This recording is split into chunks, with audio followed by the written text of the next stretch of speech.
Nagsimula na ngayong araw ang paghuhukay ng tunnel boring machine para sa nagpapatuloy na konstruksyon ng kauna-unahang subway sa ating bansa, ang Metro Manila Subway. Pinangunahan mismo ni Transportation Secretary Jaime Bautista ang inspeksyon at initial works ng tunnel boring machine number 4 sa bahagi ng itatayong North Avenue Station. Bukod sa mga opisyales ng DOTR at contractor ng CP101 segment, ay kasama rin ang Japan International Cooperation Agency o JICA sa isinagawang inspeksyon ngayong araw. Ang CP101 segment ay kinabibilangan ng mga subway stations gaya ng Quirino Station, Tandang Sora at North Avenue Station. Sabi ni Secretary Bautista, bagamat may mga challenges o hamon na kinakaharap sa ongoing construction, kabilang na ang usapin ng right-of-way, pero sa pangkalatan aniya ay nasa 40% na ang progress rate ng multi-billion peso project.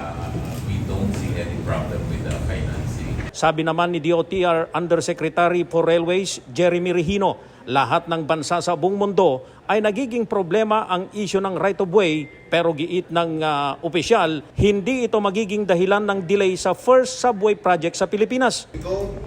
We just simply need to search the internet and we will see all countries, not only in Asia, but even in other countries such as in European countries, right-of-way is a problem. So it's really something we all have. It's really a challenge we all will have to surpass. Paliwanag ni Secretary Bautista, sa taong 2029 ay matatapos na ang 17 station subway project na magsisimula sa Valenzuela City hanggang sa Bikutan sa Taguig City. Pagtitiyak pa ng kalihim bago matapos ang termino ni Pangulong Ferdinand Bongbong Marcos Jr. ay masasakyan na ng mga Pilipino ang subway sa target na partial operations nito mula Valenzuela hanggang Ortigas Station. Para sa MBC TV Network News, ako naman Val Gonzales, sama-sama tayo Pilipino.